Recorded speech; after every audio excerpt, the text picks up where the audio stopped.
Press conferences में कहा है। मैंने डायरेक्टली चैलेंज किया उनको कि आ जाइए, मैदान में आ जाइए, पार्लियामेंट में डिस्कस करते हैं, मेरे प्रेस कॉन्फ्रेंसेज को डिस्कस करते हैं। कोई जवाब नहीं मिला। तो रियलिटी तो आप जानते हो। रियलिटी तो जानते हैं। ये कल वाला जो एक नोकझोंक थी, ये जरूर सुनना चाहिए, देखिएगा इसको।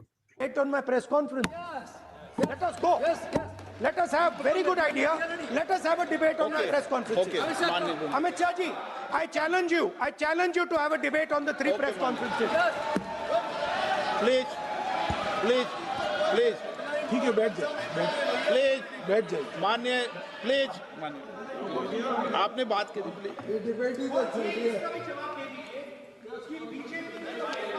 उत्तर प्रदेश में और हरियाणा में दोनों चुनाव में वोट कैसे दे रहे हैं? प्लीज ये भी जवाब दे दीजिए। विपक्ष के नेता महोदय कहते हैं कि पहले मेरी बात का आप जवाब दीजिए, मैं सुनना चाहता हूं। आपकी मुंसफी से संसद नहीं चलेगी। मेरे आप बोलने का क्रम मैं तय करूंगा। इस तरह से नहीं चलेगी संसद। मान्यवर, उनको धैर्य रखना चाहिए। मेरा जवाब सुनने का। इनकी एक एक बात का जवाब मैं दूंगा, मगर मेरे भाषण का क्रम वो तय नहीं कर सकते। मैं करूंगा क्योंकि मैं बोल रहा हूं। सर, ये आपने अगर अमित शाह जी का रिस्पॉन्स देखा तो ये कंप्लीटली डिफेंसिव रिस्पॉन्स है। ये घबराया हुआ रिस्पॉन्स है, ये डरा हुआ रिस्पॉन्स है। डरा हुआ रिस्पॉन्स है, घबराए हुआ रिस्पॉन्स। और आज उन्होंने बात की। अब मुझे लगता है सुनील शुक्ला साहब के साथ बिजली चली गई है।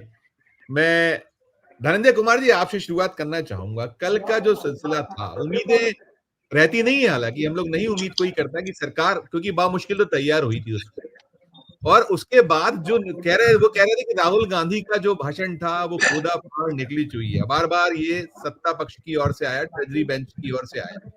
क्या वास्तव में कौन खोदा पाड़ निकली, कहां से चुईया? शुरुआत यहीं से करूंगा, धनंजय कुमार। देखिए, संसद में अगर चूहिया निकल रही है तो बड़ी खराब बात है। संसद में तो सवाल के जवाब मिलने चाहिए। और अमित शाह जी जिस गुस्से में बात करने लगे, अचानक आपने जो वीडियो दिखाया कि भाई मैं नहीं, आप नहीं तय करेंगे, मैं तय करूंगा। अरे तो कौन कह रहा कि आप दूसरा कोई तय करेगा? आप ही तय करेंगे। 1/2 था, 2 फुल है। लेकिन महत्वपूर्ण ये है कि आप जो है संसद में बहस क्यों हो रही है, ये बड़ा सवाल है। कि आपने कहा कि एसआईआर पे नहीं, चुनाव सुधार पे बात करेंगे। चुनाव सुधार पे कोई बात हुई? एक आध लाइन आपने सुना जो सरकार पक्ष ने कहा कि हाँ हम ये चेंज करने जा रहे हैं?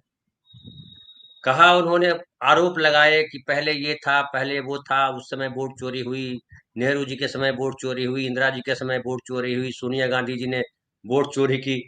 अरे वोट चोरी शब्द ही आया है, अभी राहुल गांधी लेकर के आए। वोट चोरी पहले क्या होता था? पहले तो बूथ कैप्चर हुआ करता था, हमको जो शब्द याद है। बूथ कैप्चर पे बात ही नहीं की। अब जो पटेल साहब की बात कर रहे थे और नेहरू जी की बात थे, कहाँ चुनाव हो रहा था वो तो मोदी जी यही जाने। अब चुनाव हो रहा था बेसिकली कांग्रेस पार्टी के भीतर चुनाव था कि अध्यक्ष कौन बनेगा। और प्रांतीय जो उसका जो प्रांतीय जो विभाग थे कांग्रेस पार्टी के, उसके भीतर से कोई आया कि भैया फलाना पटेल साहब के समर्थन में आया, और जो गांधी थे या और लोग थे, सब लोगों ने तय किया कि नहीं नेहरू को। इसमें वोट चोरी कहाँ हुई? फिर बात हुई कि आप जो है इंदिरा जी की बात कही। इंदिरा जी ने वोट चोरी, कहाँ वोट चोरी की इंदिरा जी ने कुछ बताया? हाईकोर्ट ने उनके उस सवाल पर जहां पे कहा गया कि जिसमें था कि जो पैसों का हिसाब दिया था उसमें कुछ रुपए का फर्क था, लेकिन उस पर भी सुप्रीम कोर्ट ने रोक लगा दी थी, वो भी आधा गायब कर गए। फिर तीसरी बात आई कि सोनिया गांधी जी ने वोट चोरी की। सोनिया गांधी जी ने नागरिक नहीं थी भारत की और वो वोट देने का अधिकार पा लिया, तो प्रियंका गांधी ने कहा कि साबित करो ना, गप कहाँ कर रहे हैं। एक और आपको कल एक और प्रकरण दिखा होगा या आज दिखा होगा, जब जयराम रमेश जो है वो एक फोल्डर से पत्रिका निकाल रहे थे और उन्होंने दिया उनको, राजनाथ सिंह जी को, बोले ये लीजिए। बोले क्या है? बोले मनी बेन जो थी पटेल साहब की बेटी, जिनकी डायरी के हवाले से आपने कहा था, उनकी डायरी के वो पन्ने हैं, इसमें कहीं लिखा हुआ नहीं है, लेकिन ये ले लीजिए गुजराती में। तो उन्होंने लेने से मना कर दिया, बोला कि पढ़ लीजिएगा, किसी से पढ़वा लीजिए। तो इनका झूठ जो है बार बार उजागर हो रहा है, लेकिन झूठ बोलना ही इनका काम है। बेसिकली ये चर्चा इसलिए करा रहे हैं कि झूठ को रोपा जा सके। इससे हर चीज की खेती होती है, तो झूठ की खेती करते हैं, ये प्रोपेगेंडा की खेती करते हैं।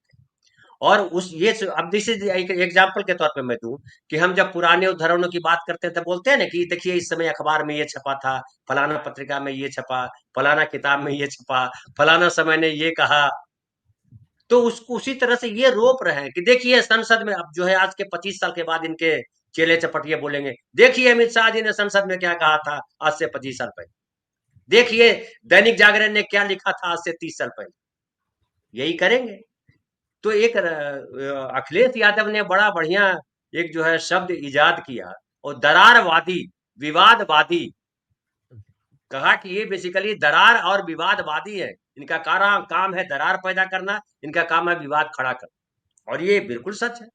अब देखिए आज जो है वंदे मातरम पे चर्चा करने के लिए नड्डा साहब राज्यसभा में बोल रहे थे, उन्होंने क्या बोला अब गौर कीजिए। उन्होंने कहा कि राजेंद्र प्रसाद के वक्तव्य के साथ जनगण मन जो एंथम है, नेशनल एंथम, वो बन गया, कोई वोटिंग नहीं हुई, कोई डिबेट नहीं हुआ। अरे क्या बोल रहे हो आप? खंडित आजादी मिली, तो खंडित आजादी में तुम मंत्री क्यों बने हो? तुम तो विरोध करना चाहिए था, खंडित आजादी है, मैं अब पूरी आजादी जाके लेके आऊंगा, जाकर के लड़ते हैं इंग्लैंड में जाकर के, पहले पूरी आजादी दो, आधी आजादी क्यों दी है? तो पूरी बातें ऐसी बातें जिसको ये लंबे समय तक राहुल गांधी को पप्पू साबित करते, ये खुद पप्पू है और धूर्त पप्पू। ये केवल पप्पू नहीं है, धूर्त है, खाली झूठ, प्रोपेगेंडा और कुछ से कुछ। अरे बात हो रही है चुनाव सुधार पे, आप बात कर रहे हो घुसपैठिया पे। क्या करेगा बैठ कर विधान लोक संसद में विपक्ष का नेता? और कह रहे हैं कि सुनने को नहीं हुआ, सुन नहीं सके, चले गए किरण रिजिजू। अरे क्या सुनेगा, बकवास। आए थे हरिभजन के कपास, आपको चुनाव सुधार पे बात करनी थी, आप घुसपैठिया पे बोल रहे हो। बिहार में कुछ कितना घुसपैठिया मिला बता नहीं पाए, झारखंड में घुसपैठिया किधर गए आप बता नहीं पाए, कहाँ घुसपैठिया पकड़ पाए। और फिर आप बोलेंगे क्या घुसपैठिया को रहने देना चाहिए? अरे कौन कह रहा है रहने देना चाहिए भाई? कोई आदमी का नाम तो बताओ कि घुसपैठिया वो कह रहा है। अभी कह रहा है पश्चिम बंगाल में घुसपैठिया जो रख रहा है उन्हीं उनको घुसपैठिया का वोट चाहिए। क्या ममता बनर्जी इतने समय से सरकार में घुसपैठियों के वोट से है? तो ये तमाम बातें, किसी बात को आप तर्क पे तौलना चाहो, तर्क पे कहीं कोई बात नहीं। न प्रधानमंत्री कुछ तर्क पे बोलते हैं, न गृह मंत्री बोलते हैं। एक राजनाथ सिंह जी से अपेक्षा होती है कि वो ठीक ठाक व्यक्ति है, अच्छा बोलते हैं, उनसे भी भयंकर निराशा हुई। अब रविशंकर प्रसाद, अनुराग ठाकुर, निशिकांत दुबे, इनसे तो बात ही मत कीजिए, चर्चा के लिए नहीं है ये लोग। रविशंकर प्रसाद भी एक अच्छे नेता हुआ करते थे जब वाजपेयी जी का समय था, बढ़िया प्रवक्ता मैं मानता था। घून लग गया उनको, मोदी नाम का घून निबट गया। तो कुल मिलाकर के संसद का वक्त खराब कर रहे हैं, देश का वक्त खराब कर रहे हैं। विपक्ष क्या करे, सबसे बड़ा सवाल कि विपक्ष करे तो। और विपक्ष के पास अब एकमात्र रास्ता है कि आप ऐसे ही बात करते रहो सत्य। जैसे इस बार क्या हुआ, वंदे मातरम और दोनों जो डिबेट हुए, वंदे मातरम और इसको लेकर के, एसआईआर को लेकर के या चुनाव सुधार, सारा कच्चा चिट्ठा जो इनका था खोल के रख दिया है, सारा सच, पूरा इतिहास सारा बता दिया गया कि भाई जो राष्ट्रगीत बना वो कैसे बना, वो नेहरू के कहने पे नहीं बना, उसको बनाने के पीछे क्या क्या कहानी थी, वो सारी कहानी खोल के रखी थी। फिर भी नड्डा क्या बोल रहा है? नड्डा वही बोल रहे हैं, अरे वो नेता थे, नेता को जिम्मेदारी तो लेनी पड़ेगी। अरे मोदी जी कितनी जिम्मेदारी ले रहे हैं भैया? कोरोना काल में 50 लाख लोग मर गए, जिम्मेदारी ली? सत्यपाल मलिक नहीं रहे, उन्होंने कहा कि हमने कहा कि 750 किसान मर गए। मोदी जी ने कहा क्या मरे? तो 750 किसान मरे, वो किसके लिए मरे? अडानी के लिए मरे? ये जवाब देना चाहिए। लेकिन इनको जवाब नहीं देना, इनको थेथराई करना है। थेथराई बिल्कुल। बिहार शब्द अभी बता रहे हैं लोग, लेकिन थेथराई ढिठाई इसको हिंदी में कहते हैं। ये ढीठ बेशर्मी से वही बात रिपीट करें। मैं जिसे हमारे बिहार शरीफ पे झगड़ा हुआ था, दंगा एक बार 1983 के पहले हुआ था, 80 के करीब, इसी बात पे हुआ था। न खेत खरीदा गया, यादव जी कह रहे थे हम ये खेत खरीदने वाले हैं, ये मुसलमान कह रहा था कि हम खेत खरीदने वाले हैं। यादव जी की भैंस थी, तो उसने कहा कि भैया आप देखो ये खेत मैं खरीद रहा हूँ, भैंस लेकर के आना मत। बोला नहीं, मैं भैंस तो यहीं लेके आऊंगा, भैंस यहीं चरेगी। बोला कैसे चरेगी? बोला नहीं चरेगी। बोला नहीं चरने दूंगा। दोनों में मारपीट हो गई, उसके बाद वो दंगे का रूप ले, वही कहानी ये करते रहते, खूंटा वही गाड़ूंगा। तो बड़ी शर्मनाक है। और देश की संसद अगर इस तरह से चलेगी तो चूहिया बाहर ढूंढने की कहाँ जरूरत है? वहां तो कम से कम छोटा पहाड़ निकली, चूहिया तो मिली, ठीक जीवन तो ठीक है। यहाँ तो ठीक कुछ नहीं मिला। बिल्कुल जी बिल्कुल बिल्कुल बिल्कुल। जो राहुल गांधी ने कल चैलेंज मेरी 3 प्रेस कॉन्फ्रेंस में, तो वही सारी चीजें तो हो ही नहीं। और हमें जो एसआईआर की बात कर रहा था, जो कमीशन ऑफ इंडिया ने, और थोड़ा सा जिक्र किया सुनील सर ने, कि सारा कुछ आप उसी के मार्फत और सारा इसी सब के माध्यम से तो चल ही रहा है ना पूरा का पूरा। अगर ज्ञानेश कुमार अलग हो जाए, इलेक्शन कमीशन ऑफ इंडिया पारदर्शी और सब हो जाए, तो हो जाए फिर उसमें भी। और आप कुछ भी नहीं चाहते कि वो जो वीवीपैट है वो पर्ची भी नहीं देना चाहते, किसी चीज पे तैयार कुछ धनंजय सर। देखिए, जो विपक्ष सवाल करता है वो सवाल कहाँ से लाता है? विपक्ष सवाल लाता है देश के आम आवाम से। आम आवाम को एसआईआर जो कराया चुनाव आयोग ने, इससे आम आदमी को परेशानी हो रही है, इसलिए सवाल है। लेकिन जो संजय सिंह जब बोल रहे थे तो हरिवंश जी ने जिस तरह से जवाब दिया, जिस तरह से तैश में आए, क्या वो आम आदमी को ऐसे जवाब देंगे? संजय सिंह कौन? संजय सिंह एक जो है सांसद, आम आदमी के रिप्रेजेंटेटिव। वो सुप्रीम कोर्ट में कौन सब ड्यूटीज है, कम कहाँ है? अरे सुप्रीम कोर्ट में तो पूरा चुनाव आयोग ही सब ड्यूटीज है। चुनाव आयोग एसआईआर जो करा रहा है उस पर अब तक फैसला नहीं आया। क्या क्या अभी चल ही रहा है, टिप्पणी चल रही है, फला चल रहा है, घुसपैठिया है तो फला रहा है, तो सब पे रोक दो, क्यों बहस कर रहा है? बोले सब जब कोर्ट के केस खत्म हो जाएंगे करेंगे। ऐसा करोगे आप? संसद तो है ही बहस करने के, और संसद ऊपर है कि सुप्रीम कोर्ट ऊपर है, ये सवाल तो है नहीं। भाई संसद में भी बहस हो रही है, सुप्रीम कोर्ट में कानूनी तरीके से बहस होती है, संसद में राजनीतिक तरीके से बहस होती है। राजनीतिक चर्चा करने में क्या दिक्कत है? अब जाकर के सुप्रीम कोर्ट के सड़क पे लोग बात कर रहे हैं तो वहां जाकर सुप्रीम कोर्ट रोकेगी कि अरे तुम कैसे बात कर रहे हो यार, हम तो डिस्कस कर रहे हैं ना सुप्रीम कोर्ट में, खबरदार जो तुमने एसआईआर पे बात की। ऐसा करेंगे जाकर के उनके रिप्रेजेंटेटिव? बड़ी अजीबो गरीब स्थिति है। और स्थिति ये है कि सब ये दादागिरी से सॉल्व करना चाहते हैं, संवाद से कुछ सुलझाना नहीं चाहते। जब संवाद को छोड़ करके आप विवाद पे खड़े हो जाते हैं, पूरे 11 साल में जो मोदी सरकार की मंशा रही विवाद खड़ा कर देना, वो चाहे नेशनल मैंने जो पहले वक्तव्य में कहा, आज आपने देखा होगा नड्डा साहब क्या कर रहे हैं, वो नेशनल एंथम पे सवाल कर रहे हैं कि भैया वो सर्वसम्मति से नहीं चुना गया, कोई डिबेट नहीं हुई, कोई बहस नहीं हुई। अरे तो प्रधानमंत्री नरेंद्र मोदी चुने गए तो क्या फिर देश में वापस उस पर डिबेट होगी? तो ये चित भी मेरी, पट भी मेरी, अंटी मेरे बाप का। और इनको लग रहा है कि चूंकि हम सत्ता में हैं, चूंकि मीडिया को अपने कब्जे में किया हुआ है, जो नैरेटिव हम चाहे गढ़ सकते हैं। लेकिन धीरे धीरे ये नैरेटिव टूट रहा है। बिहार में भले ये खुश हो लें कि हमें इतनी सीटें आ गई, इनको सीटें नहीं मिली है। मैं आज भी दावे के साथ कहता हूँ, नीतीश कुमार को हटा दीजिए, आलू बेचने चले जाएंगे कहीं और, झारखंड या असम। ये है इनकी हैसियत बिहार में।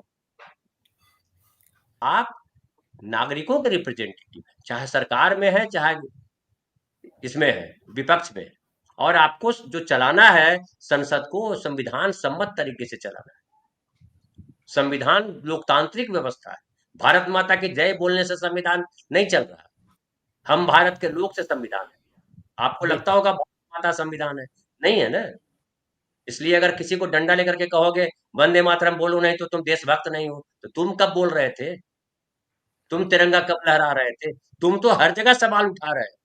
हमारे देश, अब क्या देश की जो आजादी की लड़ाई चल रही थी उसमें इनसे सहमति लेकर के जाते लड़ने के लिए कि यहाँ क्या बोलते हैं, लाठी से मारे कि मुंह से खाली बोले, ये जाते लड़ने के लिए? भगत सिंह इनसे लेते राय लेने आते कि श्यामा प्रसाद मुखर्जी जी बताइए क्या करना चाहिए, हमको सरकार बना लेनी चाहिए मुस्लिम लीग के साथ, फजलुल हक के साथ, क्या करना चाहिए, ये पूछ के जाते।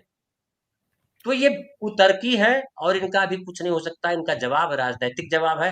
बाकी किसी भी फ्रंट पे जाइएगा, क्योंकि ये हर जगह, जो राहुल गांधी ने एक बड़ी महत्वपूर्ण बात कही जिसको लेकर के अध्यक्ष महोदय जो है बड़े बिलबिला गए, क्योंकि उनको लगा कि डांट पड़ाने वाला काम कर रहा है, कि हर चीज पे आरएसएस का कब्जा है। जी हाँ, बिल्कुल। आप चाहे वंदे मातरम पे बात करो, चाहे आप किसी पे बात करो। एक मैं छोटी सी घटना सुना देता हूँ। दिल्ली में एक नाटक हो रहा था, हालांकि उनकी डेथ हो गई, उसी कांड में डेथ हो गई। सफदर हाशमी, आपने नाम सुना होगा। जी हाँ, तो संक्षिप्त नाटक कर चल दीजिएगा। रहा था, वहां पे जी। था कि मिल बंद है, मिल बंद के बाहर जो है वो नाटक में बोल रहा है कि शादी कब, ये क्या कहते हैं, मिल बंद है, जिंदाबाद मुर्दाबाद जो चल रहा था। पुलिस वाले आए, बोले ये क्या कर रहे हो, ये नहीं चलेगा ये सब नाटक। तो बोला क्या करें, नाटक तो करेंगे ना हम लोग, क्या करेंगे। बोला कोई रोमांटिक नाटक करो। बोला ठीक है रोमांटिक नाटक करते हैं। तो मैं रोमांटिक नाटक शुरू किया। प्रेमिका ने पूछा प्रेमी से कि यार शादी कब करोगे, पिताजी बहुत दबाव डाल रहे हैं कि शादी कर लो। बोला शादी करेंगे ना, लेकिन हड़ताल तो टूटने दो। बोला हड़ताल कब टूटेगी, तो देखो मालिक से फिर वही चीजें चलने लगी। तो जड़ में है ना, सारी चीजें रुकी हुई है हड़ताल होने से, सारी चीजें रुकी हुई है कि आपने लोकतंत्र को ठेंगे पे रख दिया है। तो जब बात करेंगे तो तमाम बीमारियां आएंगी ना। बोले नब्ज बिल्कुल पकड़ करके, ये हाथ का नब्ज पकड़ के कैसे देश का नब्ज, शरीर का नब्ज पकड़ लेंगे। अरे बेवकूफ आदमी वहीं से पकड़ा जाता है, वहां से पता लग जाता है। तो इनका कोई राइट। तर्क ही नहीं है ना, इनको जो वो कहें वो मान लीजिए, नहीं तो देखिए हम धमकाएंगे आपको, क्योंकि हम जब सब कुछ सरकार में हैं, आपने आपने जब कहा ना सत्ता कि से वो हटेंगे तो रोने लगेंगे, तो रोएंगे, रुदन फैलाएंगे, हमको मार देगा, हमको फलाना कर देगा। अभी जिस तरह से उठा के ले गए अमिताभ ठाकुर को, अमिताभ ठाकुर कौन थे, आतंकवादी थे, देशद्रोही है वो अमिताभ ठाकुर। धनंजय सर, एक एक लाइन, दो दो लाइन में, कि एक तो यही है, आपको केवल और केवल ये है कि कहीं नहीं जाएगा आदमी, और आप जैसा चाहो वैसा ट्रीट कर लीजिए। क्या है ये?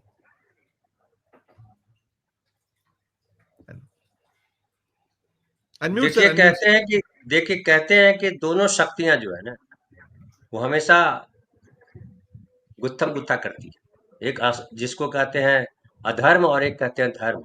धर्म अधर्म की लड़ाई तो चलती रहती है, कभी लड़ाई रुकती नहीं है।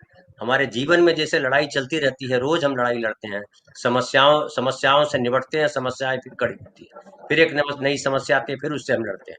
कल अंग्रेज थे, आज ये है। तो आपके सामने तो रोज कोई न कोई रहेगा। कभी कभी वही जिसको हम पूज रहे होते हैं, वही पता चला कि वो रावण के भेष में निकलता है। हम तो साधु समझ रहे थे, वो रावण निकल गया। ये भी होता है, और किडनैप करके लेके चला जाता है पूरे सीता को, इससे समझिए लोकतंत्र। लेकिन हर बार हम लड़ते हैं, कभी ग्रुप में लड़ते हैं, कभी अकेले लड़ते हैं। एक साथी देखिए पूछ रहे हैं कि सर जी, शैलेंद्र कुमार है, सर जी हम ये हैं कि आपकी इन बातों से सरकार पर कोई फर्क पड़ता है। पड़ता है, इसलिए सरकार में बैठे लोग चिढ़ते हैं, इसीलिए सरकार में बैठे लोग तैश से बात करते हैं, इसीलिए सरकार के अंधभक्त जो है आकर के बकवास करते हैं, वो फर्क बिना पड़ता है। बिना बिना किसी आरोप के हम पे हमारे ताला भी लगा देते हैं, बंद कर देते चैनल। ये भी होता है जब नहीं, नहीं वो तो चिढ़ता। देखिए सत्ता में है तो आपको कुछ भी कर सकते हैं, जी हाँ, लेकिन जी हाँ। सत्ता हमेशा आपके पास नहीं रहेगी, ये आपको ध्यान रखना है। और आपकी भी औलादें आगे आएंगी। राइट सर, 100 राइट साल सर, संघर्ष राइट। करना पड़ा, आप आज जहां पहुंचे हो वहां आपका लंबा संघर्ष है। घंटा बजा बिल्कुल। रहे थे, कहाँ कहाँ डंडे पड़े, कहाँ कहाँ चूहा का रूप धर लिया, कहाँ कहाँ सुंदर बन गए, कहाँ कहाँ क्या क्या बन गए, तब यहाँ पहुंचे। आज फिर अब दहाड़ रहे हो, लेकिन ये शेर वाली भूमिका में नहीं हो ना आप हो तो नहीं, लकड़बग्घे वाली भूमिका में ही। राइट, अभी राइट, राइट। शेर बने नहीं हो,